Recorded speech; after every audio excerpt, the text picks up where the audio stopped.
La façon dont il l'a dit, c'était plus froid que la colère. On a besoin de la chambre, a-t-il murmuré, en feuilletant du courrier indésirable, comme si c'était un mardi banal. Derek revient, avec le bébé. La chambre d'amis est trop petite. Ma bouche s'est ouverte, mais aucun son n'en est sorti, comme si ma voix avait déjà été rangée dans un carton. Il a levé les yeux, brièvement. Tu vas bientôt avoir 18 ans. Il est temps. Temps de quoi? De disparaître? Je suis resté là, le verre d'eau encore dans la main. Les gouttes de condensation glissaient sur mes doigts, ignorées. Alors, je suis remplacé? Il a cligné lentement des yeux, comme si la question ne méritait même pas une réponse. Pas une once de culpabilité. Même pas une pause.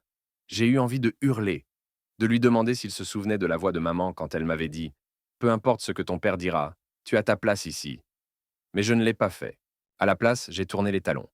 Je suis allé dans ma chambre. J'ai fermé la porte doucement. Pas de claquement. Pas de scène. Juste le silence. La seule chose qu'il m'ait appris à maîtriser. La première fois que j'ai goûté à mon propre sang, ce n'était pas pendant une bagarre. J'avais 6 ans. Derek m'avait plaqué face contre le tapis du couloir, un genou dans le dos, les bras tordus derrière moi comme si j'étais une menace. Je me souviens de la lumière floue au plafond, du son de la télé dans l'autre pièce, et de la façon dont j'ai mordu ma lèvre. Non pas à cause de la douleur, mais parce que je savais que pleurer rendait les choses pires. Les garçons jouaient à la bagarre, a dit mon père depuis l'embrasure de la porte, la voix plate, les bras croisés, le regard glacé. Faut t'endurcir. Tu es trop sensible. Je n'étais pas sensible. J'étais terrifié. Et c'est pas la même chose. Ce moment a donné le ton pour les années qui ont suivi. Derek frappait. Papa regardait ailleurs. Maman tentait de recoudre le silence avec de la douceur quand elle le pouvait. Parfois, elle me trouvait recroquevillé dans le couloir après un des jeux de Derek. Elle ne criait jamais. Elle s'agenouillait, posait son front contre le mien. Ils ne te voient pas, me murmurait-elle. Mais un jour, ils verront. Tu brilleras si fort qu'ils regretteront de ne pas t'avoir mieux traité. Je l'ai cru. Pas parce que ça me semblait vrai, mais parce qu'elle avait besoin que je le croie. Elle est morte quand j'avais 15 ans. Cancer des poumons. Rapide et cruelle. Elle s'est éteinte comme une lumière sous l'eau, emportant avec elle toute la chaleur de la maison. Après ça, mon père est devenu plus silencieux. Pas en deuil, juste vide. Et Derek, il revenait moins souvent, mais chaque fois, c'était comme si je retombais en enfance. Les coups, les moqueries, la violence banalisée. Sauf que j'étais plus grand, plus silencieux, plus difficile à immobiliser. Mais il savait toujours où frapper. Avec des mots. Maman t'a toujours couvé, a-t-il lancé un jour en ouvrant une autre bière. C'est pour ça que t'es aussi faible. Je n'ai rien dit. J'avais appris que c'était plus sûr. Des années plus tard, après avoir été mis à la porte et tenté de reconstruire ce qu'il restait de moi, j'ai reçu une lettre, une invitation.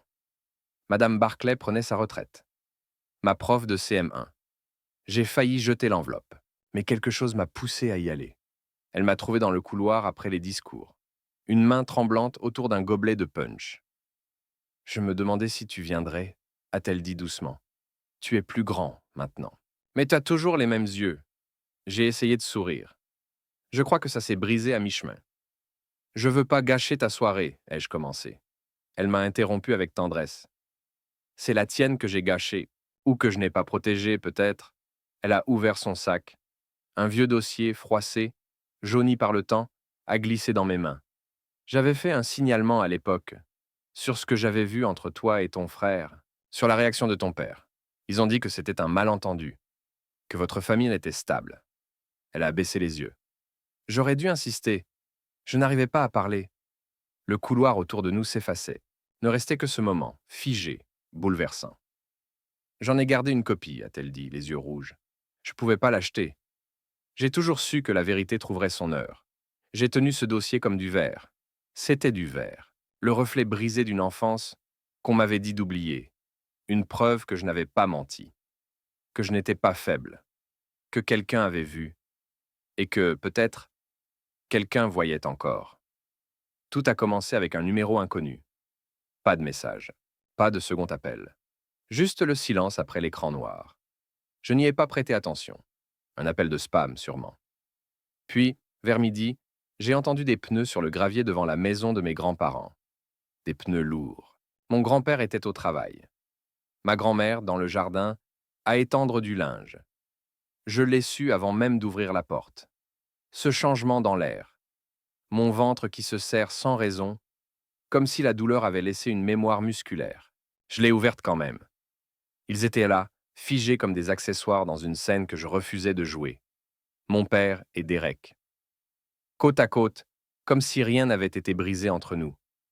Mais tout l'était. Derek avait l'air plus mince, plus vieux, comme si la détresse avait creusé ses traits. Mon père, juste fatigué. Mais pas de chagrin. C'était une fatigue faite de secrets. On doit juste parler, a-t-il dit, sans même attendre que je les invite. Je n'ai pas bougé. Tu m'as mis à la porte. Ce n'est pas pour ça qu'on est là. C'est exactement pour ça, ai-je répondu. Derek s'est avancé. Écoute, je sais qu'on n'est pas proche, ok? Mais on a besoin de toi. Sa voix était trop posée, trop bien calibrée. Comme s'il avait répété, mais ses mains le trahissaient, crispées sur ses clés, blanches de tension. On a de gros ennuis, a murmuré mon père. Et j'imagine que c'est censé devenir mon problème?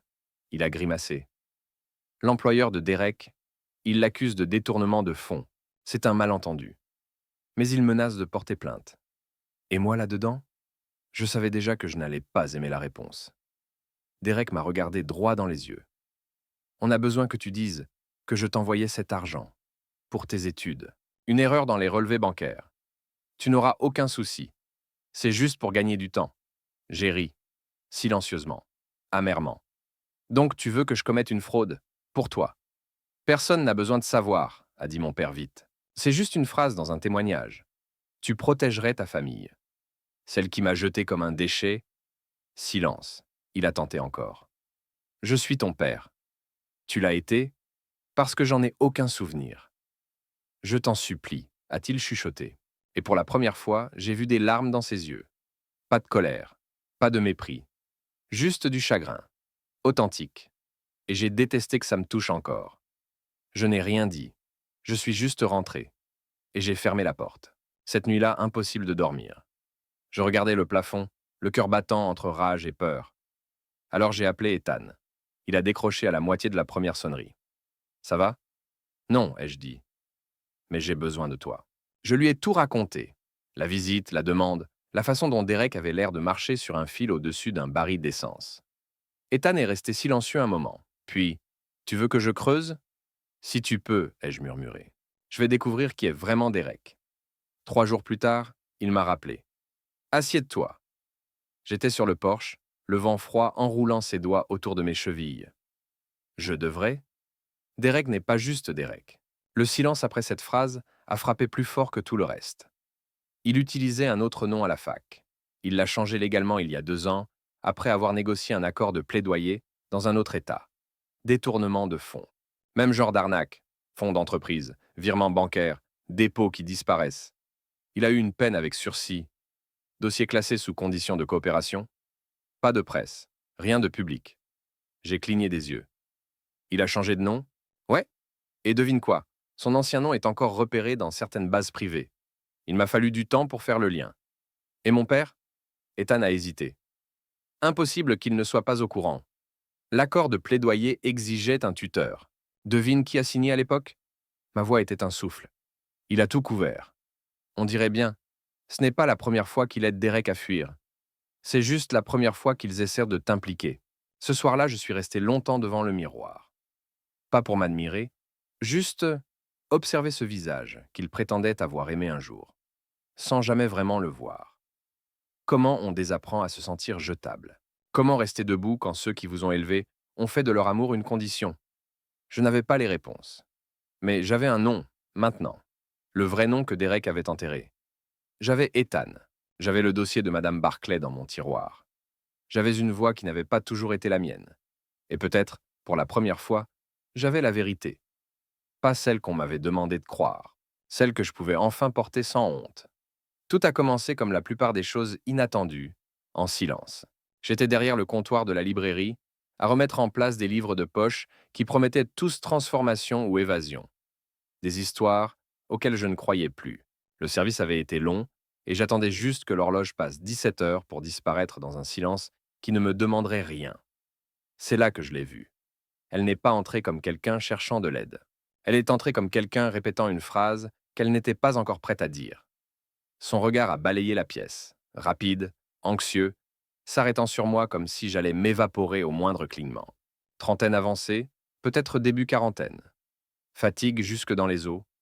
Ses doigts fins agrippèrent la sangle d'un sac usé, recousu trop de fois. Excusez-moi, a-t-elle dit doucement. Vous êtes David? Je me suis redressé, surpris. Oui, ses yeux ont vacillé. David, fils de Thomas R. Il y avait une façon dans sa voix de dire ce nom. Pas de colère, pas de honte, juste une lassitude. Je suis désolé, a-t-elle ajouté rapidement. Je ne serais pas venu si ce n'était pas nécessaire. Mon ventre s'est noué. Vous êtes qui? Elle a sorti une photo de son sac, hésitante. Ce n'était pas une menace. C'était un pont qu'elle avait peur de traverser. Qu'est le père de ma fille? A-t-elle dit. Emma. Il y a des moments dans la vie qui ne semblent pas réels quand ils se produisent. Ce n'est qu'après coup, figés dans la mémoire, qu'ils prennent forme. Je ne suis pas venu créer des problèmes, a-t-elle continué. Je ne vous demande pas de lui parler ni de vous impliquer si vous ne le voulez pas.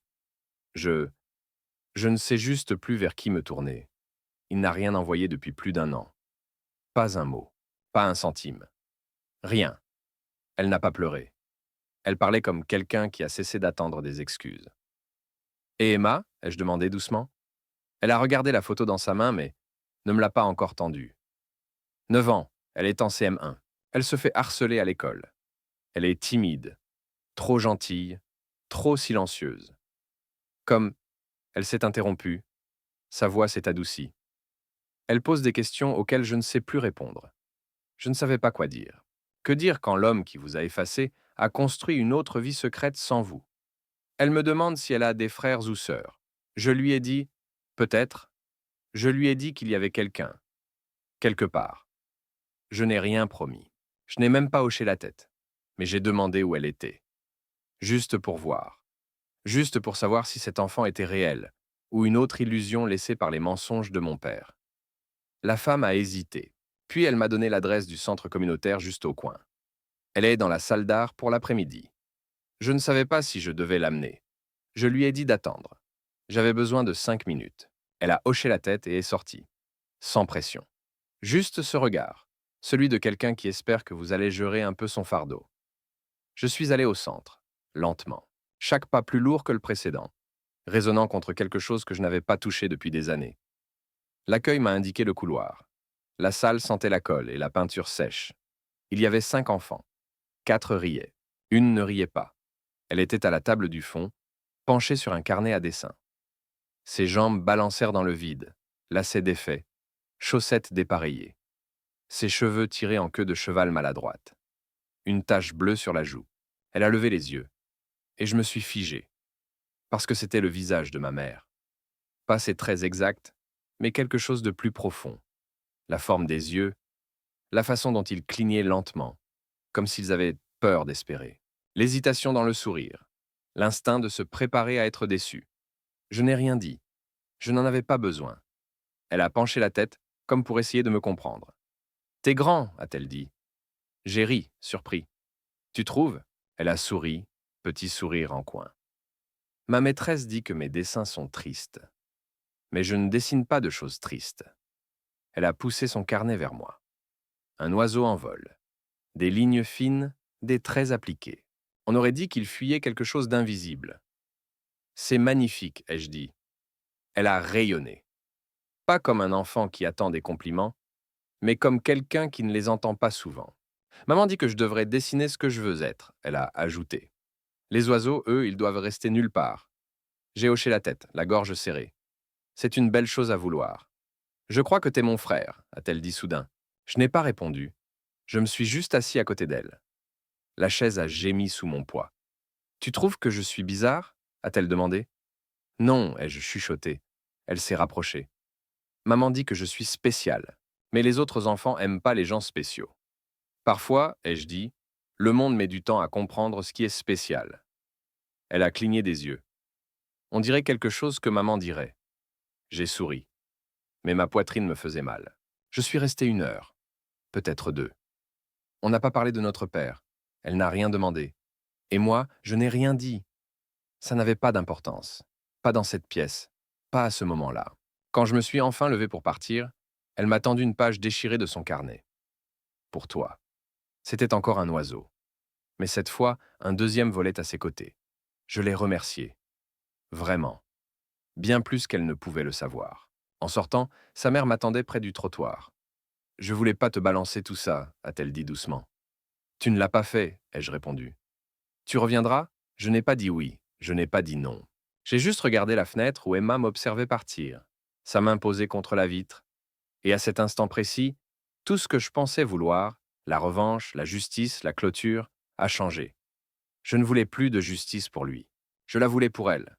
Il était presque minuit quand on a frappé à la porte. Pas fort. Juste, délibérément. Comme si la personne de l'autre côté n'était pas là par hasard, mais ne voulait pas non plus réveiller toute la maison. La pluie tapotait les vitres depuis des heures, régulière, douce, presque apaisante. Mais ce coup a tout tranché. J'ai hésité. Mon grand-père dormait déjà. Ma grand-mère, elle ne dormait jamais vraiment. Le couloir était sombre, silencieux, dense. J'ai enfilé mon sweat à capuche et je suis allé pieds mais nus jusqu'à la porte. Quand je l'ai ouverte, la lumière du porche a d'abord éclairé le bord de son parapluie, puis son visage. Jeune, mais usé, des cernes profonds sous les yeux, comme si elle n'avait pas bien dormi depuis des années. Elle était trempée jusqu'à la taille, la pluie collée à l'ourlet de son jean et au poignet de ses manches. Son parapluie avait une baleine tordue, comme s'il avait trop souvent perdu contre le vent. Elle ne s'est pas présentée tout de suite. Elle m'a regardé comme si j'étais à la fois son dernier espoir et sa pire option. Tu es David, non? A-t-elle demandé, la voix rauque du froid ou de quelque chose d'autre. J'ai hoché la tête, lentement. Le frère de Derek? Il y a eu une pause entre sa question et ma réponse, assez longue pour que le tonnerre gronde au loin, fatigué. À moitié, ai-je fini par dire. Elle a laissé échapper un rire sec, sans joie. Évidemment, je ne lui ai pas demandé son nom. Je n'en avais pas besoin. Les gens ne viennent frapper à votre porte au milieu de la nuit que pour une chose, porter quelque chose de trop lourd pour eux seuls. Je suis Jasmine, a-t-elle dit quand même, changeant son poids d'un pied à l'autre. On, on a eu une histoire. Il est parti avant que notre fils ait 2 ans. Je n'ai rien dit. Ma gorge s'était déjà nouée. Aucun soutien, a-t-elle continué. Aucun appel. Aucun anniversaire. Même pas un message quand je lui ai envoyé des photos. Je l'ai cherché un moment. Mais il change de numéro plus souvent que certains changent de chaussettes. Je ne bougeais toujours pas. Je ne suis pas là pour lui, a-t-elle ajouté vite. Je ne suis même pas là pour moi. Elle a sorti une photo d'une pochette en plastique dans son sac. Pas une photo imprimée récemment. Juste un vieux tirage abîmé, sans doute sorti d'une borne de pharmacie il y a des années. Elle me l'a tendu sans un mot. Le gamin devait avoir 4 ans tout au plus. De grands yeux. Un menton avec une fossette. Un sourire retenu, comme s'il ne savait pas s'il pouvait faire confiance à l'objectif. Il a la bouche de Derek, ai-je dit sans m'en rendre compte. Elle a hoché la tête. Et son entêtement. J'ai regardé la photo une seconde de trop. Puis, je l'ai rendue. J'ai su pour toi parce que quelqu'un m'a envoyé un lien, a-t-elle dit. Ton poste? Celui sur la situation. Je suppose que quelqu'un a pensé qu'on devrait se parler. Je n'ai pas écrit ça pour attirer l'attention, ai-je murmuré. Je sais, a-t-elle dit, la voix un peu plus douce. Mais ça a touché les bonnes personnes. Je ne sais pas vraiment ce que tu es censé faire avec ça, a-t-elle avoué. Peut-être rien. Mais si mon fils doit grandir en se demandant qui est son père, il mérite aussi de savoir ce qu'il n'était pas, y compris ce qu'il a laissé derrière lui.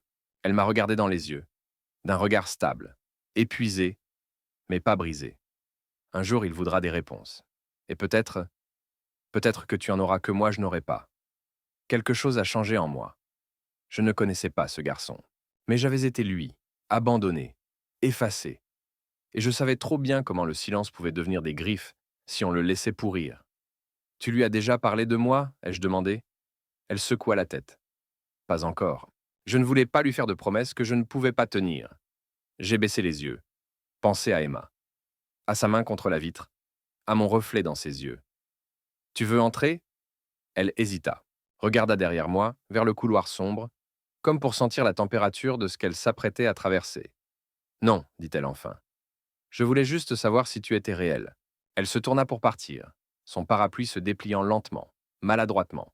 comme s'il ne voulait plus s'ouvrir. Comment il s'appelle ai-je lancé. Elle s'arrêta en bas des marches, ne se retourna pas. Caleb. J'ai hoché la tête. Je l'ai gravé dans ma mémoire comme un secret. Elle a disparu dans la pluie. Et je suis resté là, laissant le froid entrer par la porte restée ouverte, me demandant combien de vies Derek avait laissé derrière lui, comme des épaves, et combien n'attendaient encore que quelqu'un se présente et s'en soucie. J'ai refermé la porte lentement. Pas complètement. Et cette nuit-là, je n'ai pas trouvé le sommeil. Pas à cause du coup à la porte, mais parce que quelque chose avait encore bougé en moi. Le genre de déplacement qui ne fait pas de bruit, mais qui laisse le sol instable. Le genre qui te dit « ce n'est pas encore fini ». Il était milieu d'après-midi quand j'ai vu sa voiture, mal garée devant le centre communautaire, à moitié sur le trottoir, comme s'il n'avait même pas pris la peine de se garer correctement. Je l'ai observé par la fenêtre, figé. Cette fois, il n'a pas frappé. Il est juste entré comme si la porte lui appartenait encore. Tu lui as parlé? Sa voix a résonné dans le couloir. Le personnel à l'accueil a levé les yeux, surpris, mais j'ai fait un signe pour dire que je gérais. Quoi que ce soit, ça avait assez attendu. Je suis sorti du bureau et j'ai refermé la porte derrière moi. Je ne lui ai rien dit qu'elle ne savait déjà. T'as posté, tu lui as laissé une porte. Tu voulais qu'elle vienne. Ce n'était pas pour elle que je l'ai écrit. Mais si la vérité fait si mal, peut-être que c'est toi le problème. Son visage était rouge, pas de honte, de rage, celle qu'il retenait juste assez pour se protéger. Mais pas aujourd'hui. Elle t'a parlé du gosse, hein? Elle n'avait pas besoin. Il a ton visage. Il a soufflé méprisant. Tu ne sais pas ce que c'est, de se faire utiliser pour tout. Elle m'a piégé. Tu ne peux pas comprendre. Non, ai-je dit, je ne peux pas, parce que moi, je ne pars pas quand ça devient difficile. Là, quelque chose a craqué. Sa mâchoire a tremblé. Tu restes le même petit minable. Tu crois avoir grandi, mais tu te caches toujours derrière les autres. Jasmine. Cette gamine. Le patron. T'as jamais mené un combat qui t'appartenait. Quelque chose en moi s'est brisé. Je me suis battu tous les jours dans cette maison. C'est juste que tu ne le voyais pas, parce que c'était à cause de toi. Il s'est approché. J'aurais dû finir le boulot quand on était gosse. Je pouvais sentir sa colère, acide, pourrie. Son souffle s'est coupé juste avant qu'il ne bouge. Il a levé la main, j'ai esquivé, et mon poing a touché. Ce n'était pas élégant, ce n'était pas propre, mais c'était réel. Le son a claqué, phalange contre os, et son corps a reculé, surpris. Pas de moi. Il a vacillé contre le mur, tenant sa mâchoire. Tu m'as frappé? Sa voix a déraillé. Je n'ai pas répondu. Je n'en avais pas besoin. Il m'a regardé, sonné. Tu m'as frappé. T'as raison, ai-je murmuré. C'est quelque chose que je n'avais encore jamais fait. Pendant un instant, tout s'est figé dans le couloir. Pas de pas. Pas de voix. Juste nos souffles et le bruit de la pluie qui reprenait dehors. Il n'a rien dit de plus. Il m'a juste fixé, comme si j'étais devenu quelque chose qu'il ne comprenait plus. Pas faible, pas effrayé. Juste fini. Je suis passé devant lui vers la porte, sans hâte, sans crainte. Tu crois que t'es meilleur que moi? A-t-il lancé, plus bas, hésitant. Non, ai-je dit en posant la main sur la poignée, juste différent. Et c'est suffisant. Je suis sorti sous la pluie et je l'ai laissé laver la chaleur de ma peau. Ma main me brûlait. Pas de culpabilité, de l'impact. Je ne regrettais rien. Je ne ressentais même pas de triomphe. Juste du calme. Celui qui ne crie pas justice, mais respire enfin. Pour la première fois de ma vie, je ne suis pas parti parce que j'avais peur. Je suis parti parce que j'étais libre. Le dossier était posé sur la table entre nous comme s'il pesait plus que du papier. Je l'ai glissé vers Ethan. Aucun de nous n'a parlé tout de suite.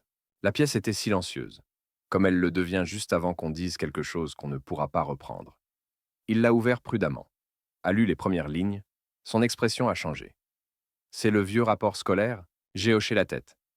Madame Barclay l'a gardé toutes ces années. Il a continué à lire. Ça, c'est pas rien. Ça montre un schéma. Négligence émotionnelle, agression observée, alerte scolaire ignorée. Et maintenant ça, ai-je dit en lui tendant une autre feuille. Le vrai nom de Derek. L'accord judiciaire scellé. Le faux CV. Le témoignage de Jasmine. Et la situation d'Emma. Il a levé les yeux, lentement. Tu es sûr de vouloir faire ça? Je ne veux pas détruire la vie de quelqu'un, ai-je dit. Je veux juste J'ai hésité. Je veux juste que personne d'autre ne soit entraîné dans la leur. Ethan a soufflé. Alors on l'envoie. Et on l'a fait. Une semaine plus tard, le message est arrivé. Court. Formel. Du PDG lui-même. Le même homme qui apportait du café à ma mère pendant ses traitements de chimio, est resté assis avec elle dans le jardin, comme s'il n'avait nulle part d'autre où aller. David, j'ai bien reçu tous les documents. Merci pour votre honnêteté. Je poursuis une action en justice complète. Derek et votre père sont licenciés avec effet immédiat. Si jamais vous avez besoin de quoi que ce soit, ma porte vous est ouverte. Ça ne ressemblait pas à une victoire. Pas vraiment. Mais quelque chose avait bougé. Une porte s'était refermée, celle qui s'était claquée sur moi plus de fois que je ne pouvais les compter. Et cette fois, c'est moi qui tenais la clé. La mère d'Emma m'a appelé 2 jours plus tard. Sa voix tremblait. Il a fait le virement, a-t-elle murmuré. Chaque centime des arriérés de pension. Je crois que c'est fini. Je n'ai pas répondu tout de suite. J'observais Emma dessiner sur le porche. Encore un oiseau. Toujours un oiseau. Merci, a-t-elle dit. Tu as fait ce que personne d'autre n'a pu faire. Peu après, j'ai reçu un message de Jasmine. Il ne s'approchera plus de nous. Peu importe ce que tu as fait, ça a marché. Je ne pensais pas que quelqu'un oserait lui faire face. Tu n'étais pas obligé, mais tu l'as fait. Je suis resté longtemps à regarder ces mots. Je n'étais pas un héros. Je n'étais même pas sûr d'être entier. Mais je savais ce que ça faisait, d'être oublié. Je ne pouvais pas laisser ça arriver à quelqu'un d'autre. Pas tant que je pouvais encore me tenir debout. Elle était assise en tailleur sur le tapis, carnet ouvert, crayon éparpillé comme une douce explosion de couleurs. La lampe à côté d'elle bourdonnait légèrement. La pluie tambourinait doucement à la fenêtre, juste assez pour faire paraître le monde plus petit. Tu crois que papa était un méchant demanda-t-elle sans lever les yeux. Je me suis arrêté en remuant doucement son thé derrière moi. Cette question avait un tranchant. Pas celui qui coupe, celui qui reste. Je pense, ai-je dit lentement, qu'il a fait beaucoup de mauvais choix. Des choix qui ont blessé des gens. Elle a hoché la tête, comme si elle le savait déjà. Mais les gens qui font de mauvais choix, c'est pas toujours des méchants, hein? Je me suis approché, je me suis assis à côté d'elle. Je lui ai tendu la tasse chaude. Non. Mais ce qui compte, c'est ce qu'on fait après. Elle a bu une gorgée, puis m'a montré son dernier dessin. 2 oiseaux cette fois, côte à côte sur un fil. L'un avec une aile brisée, l'autre penché tout contre. Moi, je veux être celle qui aide les gens à revoler, a-t-elle dit. J'ai souri. Ah, tu l'es déjà. Plus tard, cette nuit-là, après qu'elle s'est endormie sur le canapé, la tête posée contre mon bras, j'ai vu un bout de papier plié dans un coin de son carnet. Un mot écrit au crayon, de sa petite main incertaine. Tu es le grand frère que je souhaitais avoir. Je n'ai pas pleuré. Pas tout de suite. Mais quand j'ai éteint les lumières, j'ai laissé la porte entr'ouverte. Juste assez pour que la lumière du couloir passe. Juste assez, au cas où une petite âme courageuse aurait besoin d'aide pour retrouver son chemin dans le noir.